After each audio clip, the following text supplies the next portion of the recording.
There's nothing else left to say. Yeah.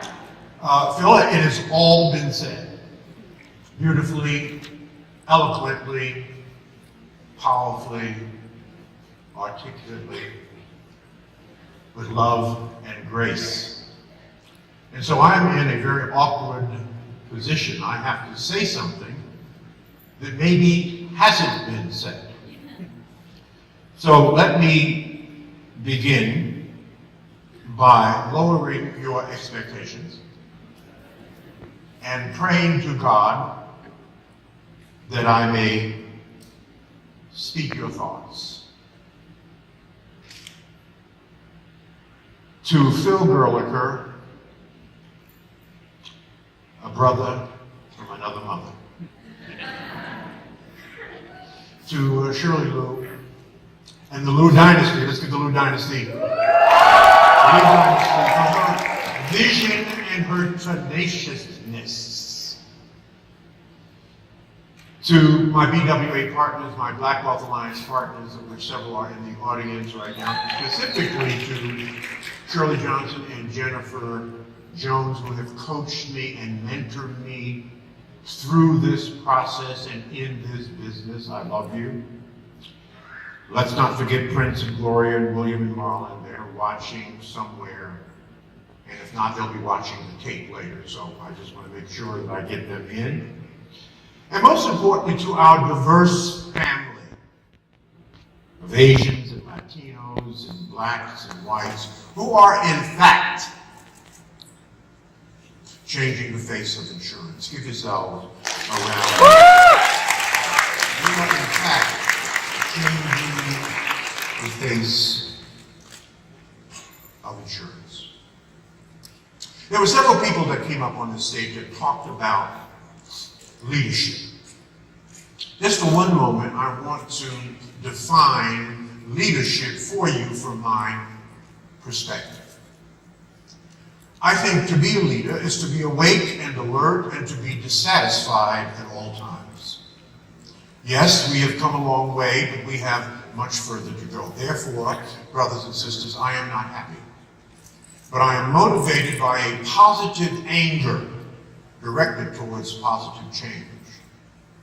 What do we know about change? We know that you will never change that which you tolerate, and you will only change when you get angry. People will not change when they see the light. People will change when they feel the heat. Cultural minorities in this country are still at the bottom of the economic ladder in this country. We must fix this by helping them to understand the four cornerstones for the intergenerational transfer of wealth. We must make sure that they are literate. When they are literate, we know that literacy equals legacy. When they are literate, they will not only understand the products and services that you are providing them with love, but they will keep those products and services. You are leaders. You are leading a movement like none other in the insurance industry. You are changing the face of insurance. This is critically important.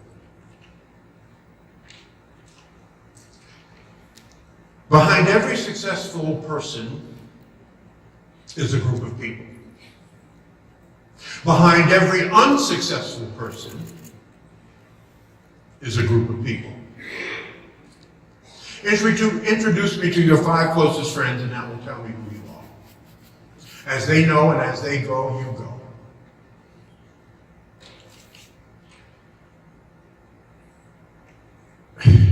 Your net worth will be determined by your net worth. Your net worth will be determined by your net work. If you're hanging out with 5 broke people, within a very short period of time, you're going to be the 6th broke person. Your relationships are everything. Business is about relationships. Without relationships, you have no business. Without relationships, you have no business being in business. In fact, the business you're really in case no one has ever told you, you are in the business of building relationships. That's the business that we are all in. Building relationships and making new friends. Friends are critically important because it's God's way of apologizing for your relatives. You can pick your friends, but you cannot pick your relatives. Make many friends. It will serve you well. I have spent my life thinking about, writing about, speaking about the power and importance of the relationships in our lives, connecting the dots, if you will. I've written 6 best-selling books on that particular subject. My most recent on that particular subject is a book called Click, 10 Truths for Building Extraordinary Relationships. In my first book, Success Runs in Our Race, The Complete Guide to Effective Networking, I defined networking for my work to help them understand that the skills necessary to do the job and to do the business are not necessarily the skills to get the business or to get the job. I defined networking as the identification and the building of relationships for the purpose of sharing information, opportunities, and resources. And the emphasis on that definition is on the building of relationships and sharing. Why? Because all of life is about relationships. All of life is about working with and through other people. There is no success that you can attain, sustain, or maintain on your own, by yourself, in a vacuum. Business is about relationships. I deeply believe that the most powerful asset that you will have in the 21st century will not be your computer. I don't care what people have said. It will be your relationships. Why? Because all entrepreneurship, all job searches, all upward mobility in the public and private sector workplace, all organization building, all community building, all nation building are inherently networking initiatives. It is your ability to shape the scope of your search for human resources and bring them to bear on your challenges and opportunities in life is what will ultimately determine your level of excellence or success in life. It is all about relationship. There's an old saying that most of us have heard. It's not what you know, but it's who you know. And that's just half of the saying. People don't know the other half of the saying. No, it's not what you know and who you know. It's who knows you and what is it they know about you. Now, you can know 300 really important people, but if they all think you're a jerk, you've got real problems. Relationships, relationships, relationships. We cannot talk about this enough. When we look at the stool of life, there are 3 legs on the stool of life. We know that education is one of the legs on the stool of life. Education is profoundly important, but it's not enough. The ability to build relationships using emotional intelligence, the ability to manage your emotions, your 5 most important emotions, and use the management of those emotions to cultivate and nurture and to build relationships at work, at home, and in the community is critical. In fact, as you grow older and wiser, you're going to discover that your EQ, your emotional intelligence, will be far more important than your IQ. We'll put a pin in that, and I'll pick up on that in a few minutes. The second leg on the stool of life is marketable skills. Oh, I know you're smart, I know you may have several degrees, but what can you do? The marketplace will determine your value based on your marketable skills. If you're only earning $10 an hour, you're only worth $10 an hour in the marketplace. So what skill are you building on top of your knowledge and on top of your education? That will determine your worth in the marketplace. That's the second leg on the stool of life. Building marketable skills once you get a formal education. And the third and final leg on the stool of life is relationships. Now, let me simply define for you what a relationship is, so no one gets confused. A relationship is someone that comes into your life and they do one of 4 things. They either add, subtract, divide, or multiply. Why would you want to be hanging out with people who are subtracting from your life, you're subtracting from their life, and through this subtraction comes division? That's a waste of time. Why would you not want to be hanging out with a group of people where you're adding to their life, they're adding to your life, and through this addition comes multiplication? So what am I saying to you? I'm saying to you something that I've learned in my 72 years of living. Be careful who your friends are. Be careful who your friends are. Proverbs 27:17 in the Christian Bible tells us that as iron sharpens iron, so does one man sharpen another. Be careful who your friends are. Don't spend major time with minor people. People going nowhere.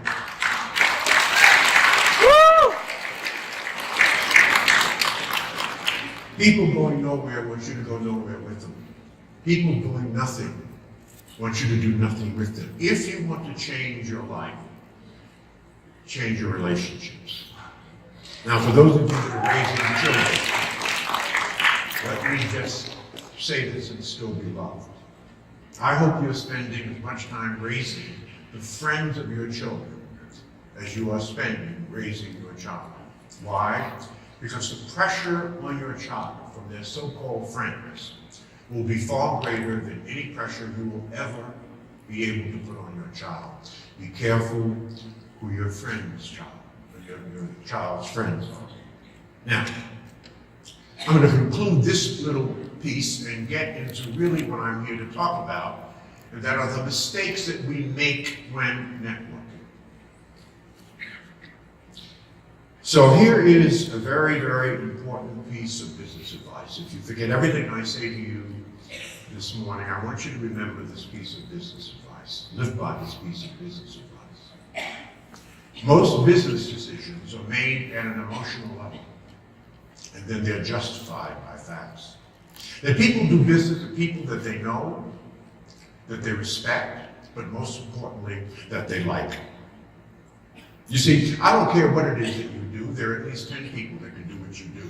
And the reason I choose to do business with you versus the other 10 choices I have, and this is America and I have choices, is because I know you, I respect you, but most importantly, I like you. When is the last time you did a piece of serious business with somebody you hated? Not in America. You have too many options and too many choices. What is the point? Be nice to people. Smile. Laugh. Help somebody each and every day. Stop always looking for the bad in people and look for the good in people. Remember that people will forget what you said and people will forget what you did, but they will never forget how you made them feel. How do you make people feel? Stop the destructive criticism that we heap on each other. Be careful of your words because they hurt people. Our mouths are the most violent weapons that we bring to the table of life. We hurt and maim and kill more people with our mouths and with our words than any other weapon in the history of war. To talk without thinking is to shoot without aiming. Think before you run your mouth. Think before you say what you think you have to say. According to African philosophy, man has by the force of his word dominion over all things. It was Jesus who said that man does not live by bread alone, but by every word that proceeds from the mouth of God. That choose your words and choose your phrases carefully, understanding that our very utterances create and continually adjust the emotional climate around you. Words are everything. My father taught me many years ago that the words you speak today are waiting for you tomorrow. Be nice to people. Be nice to people. Understand that the number one issue underlying underline all human problems without exception is a lack of self-esteem and a lack of self-confidence. Therefore, the number one responsibility that we have to each other is the nurturing and the building of each other's self-esteem and self-confidence. Let me say that differently. Do you understand that it's all about love? And that we cannot start it like a car and we can't stop it with a gun? That every single thing we do is so that somebody will love us? The clothes we wear, the successes that we achieve, the cars that we drive is so that somebody will love us. We have an insatiable appetite to be loved. Phil, you could tell me 10 times today that you love me. And tomorrow I would wallow in the wonderfulness of that, Phil, but tomorrow I would need to hear the same thing.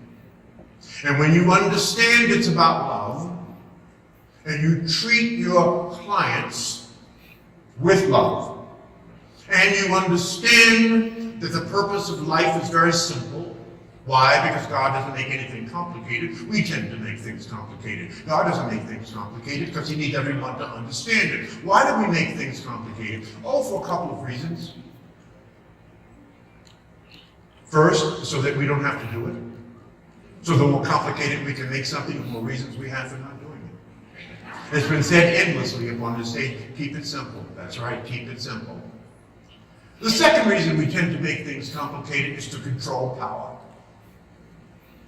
So the more complicated I can make something, the more I understand it, but you don't really understand it, the more control I have over you. So let me uncomplicate for you the purpose of life. It is to love, to give, to serve, and to add the highest value every minute of every day. So today I will do my very best, and tomorrow I will do even better. That is the purpose of life. There is no other reason for you to be there. So once you internalize that, you internalize something that I heard repeatedly on this stage. So many said, the reason I am doing this work is to make money and to be successful and to help people. That is the right ingredients, but it's the wrong equation. It's the wrong algorithm. It's actually different. So if the number one thing is to make money, the number two thing is to be successful, and the number three thing is to help people, we have to reverse that. Because I believe that the number one thing is to help people. The number two thing is to help them be successful, thus you are successful. And the number three thing is to make money. So when you're helping people be successful, thus you are successful, you will make money. Let me say that differently. Chase excellence, never chase money. In fact, money has a very interesting way of finding excellence. So when we understand that the number one reason we do what we do, providing the cornerstone for the intergenerational transfer of wealth for culturally specific communities, that we are really serving people. We are really helping people. But not only for them to be successful now, but for their children's children to be successful. Proverbs 13:22 tells us what? That a good man leaves an inheritance to his children's children. That's what we are really doing. At the end of the day, that's what we are doing. So you're going to have to work on 3 networks throughout your entire life, through every passage of your life.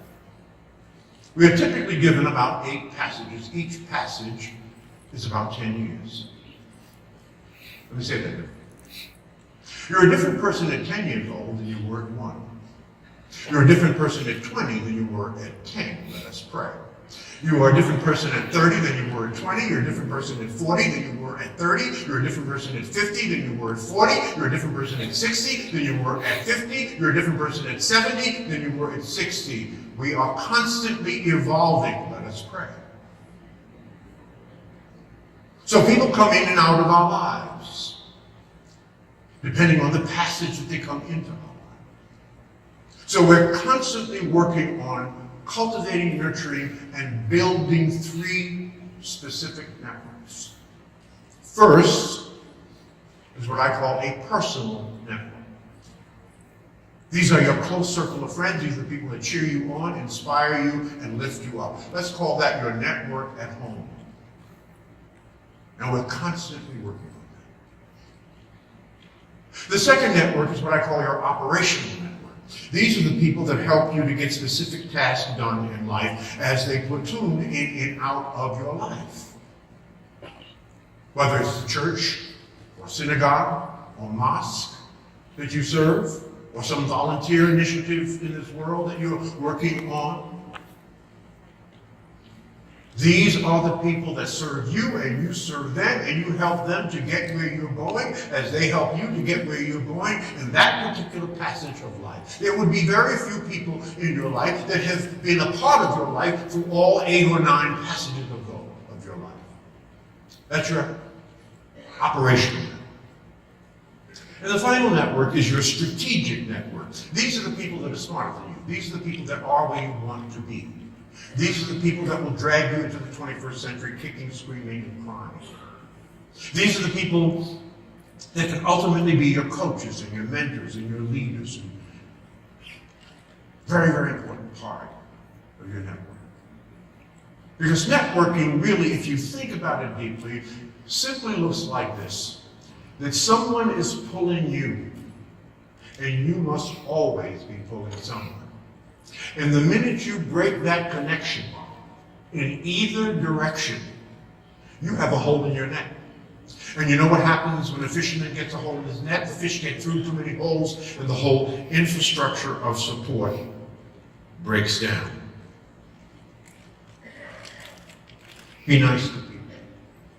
Build your network at every stage in life. Now, I'm going to close with some mistakes that we make. I'm going to reduce it from the 10 biggest mistakes to the 7 biggest mistakes, and I'm going to begin with number 7 and lead up to number 1. The 7th biggest mistake we make. I've been at this for 40 years, and in 40 years I've distributed about 35,000 business cards. And people would come over to me all the time and say, Dr. Fraser, aren't you afraid of giving so many business cards out that people are going to call you and bug you and ask you for stuff? Nope. Nope. 72 years, here's what I've learned. That 99.9999% of every person I've ever given a business card never, ever, ever followed up. And they got a business card from America's networking guru, who has an inventory of resources and people that could probably help them, but they never followed up. Don't be one of those people. When you ask for a business card or given a business card, follow up. I cannot even begin to tell you what the simple act of following up has contributed and meant to my life over a 72-year period of time. It is a huge mistake. Now, by the way, that includes you. I had, over the last 2 years, Phil, I've gotten 74 business cards. Only one person followed up. One. Huge mistake. I follow up immediately. I return all my calls within 24 hours, if humanly possible, if I'm not someplace outside of the country. Follow up. So that's number 7. Number 6, we make a poor first impression. Most people make a poor first impression. There were 13 people that I asked for business cards over the last 3 days. For one reason or another. Only 3 of them had business cards. Why would you come to a damn business meeting without a damn business card? Yeah. What's up with that? What are you smoking? Where are you? Do you in fact even know where you are? Bring cards. And there's a little science to the distribution of cards. When you get a card, put it in a separate place from where you have your card. So for example, if you look at me, so I just got a business card, so that's in this pocket, the right pocket. And if you had asked me for a business card, that's in this pocket. Now why do I do that? This is sort of a simple, stupid thing, right? Why do you do that? I got 3 business cards. One of the business cards I got was not from the person who I asked for the card. It was from some chick. He had written her cell phone number down on the back. Make sure that you give people your business card and don't mix it up with other cards that are given to you. One lady, I asked for a business card and she went into her purse. She must have had 25 business cards and it took her 3 minutes to discern her card from the other cards that she had. One person I asked for a business card, and he didn't have a business card, so he ran. He said, "I'll be right back." He ran, and he gave me all of this information on a piece of toilet paper. Now, you know what I did with that, right? The same thing you do with toilet paper. Right? So it's a simple thing, but it helps to make a good impression when you are ready. The other thing that contributes to a poor impression is a poor introduction. People really don't want to know your entire life. We just don't have enough time. We're only here for 3 days. I know your life story. We're making a movie out of it. But I've got about 15 seconds to hear your life story. So you should craft an introduction that's somewhere between 15 and 17 seconds long. It's called an elevator pitch. You've heard it before. There are 5 elements of a great elevator pitch, a perfect introduction. Who you are, where you're from, what you do. Who you are, where you're from, and what you do. Now, if you can't answer those 3 questions, you probably need to leave this conference. So those are the first 3 things. The last 2 things are the most important. How do you add value? And then prove it to them. Quantify it. How do you add real value? Who you are, where you're from, what you do. How do you add real value? Because people are dialed into one radio station, WIIFM. What's in it for me? That's all they're listening for. They're not really listening for anything else other than something that might be of interest that I could, in fact, utilize. So let me give you my introduction. I've crafted this introduction over a number of years. It's very simple. Hi, my name is Dr. George Fraser. I'm from Cleveland, Ohio, by way of Brooklyn, New York. I'm the CEO and founder of FRASERNET Incorporated. I write books on networking and economic development and building relationships. I help people turn acquaintances into friends and contacts into contracts. And over the last 40 years, I've helped over 5,000 people find just the right opportunity and over $600 million in new business. Good to meet you. That's it. By the way, that's 72 words, 17 seconds. I just told you my life. Who I am, what I do, where I'm from. How do I add real value? I help friends, I help people turn acquaintances into friends, contacts into contracts, and then I prove it to you. I quantify it.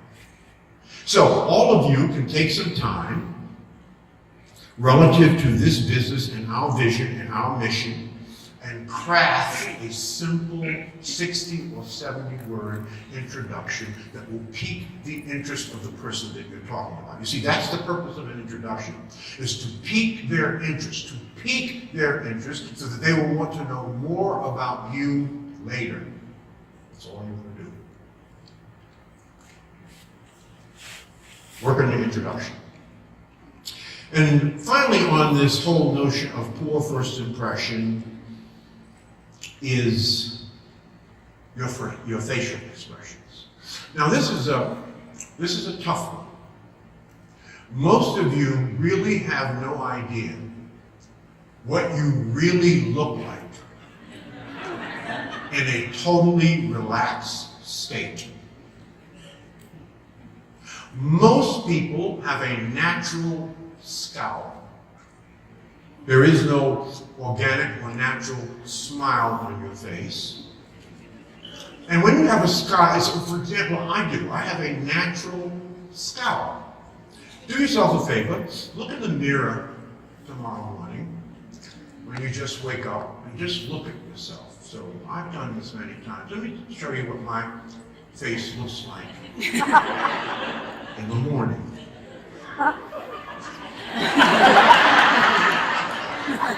Now that's my natural, organic, muscular movement of my face. There are 10,000 muscles in your face. So that would scare the hell out of most people if I was trying to be open and friendly. And so I've had to practice over years that once I leave my door, that I begin to shape my face so that the public will not be scared. That would be most of you. Work on your facial expression. I wrote something down here. I want to read it to you. I wrote it to myself while I was sitting there, and I put a little note to myself. This is key. Why not wear a smile? It's just about the only thing that you have that is not taxed. Right? Smiles improve your what? Face value. Right? Smile is the second best thing you can do with your lips. Right? And all people smile in the same language. It's a universal way of communicating with anyone, regardless of the language that you speak. Smile. Put a permanent smile on your face, and when you go home, you can spend the rest of your time scowling or just being sort of natural face. All right, so poor first impression. That's number 6.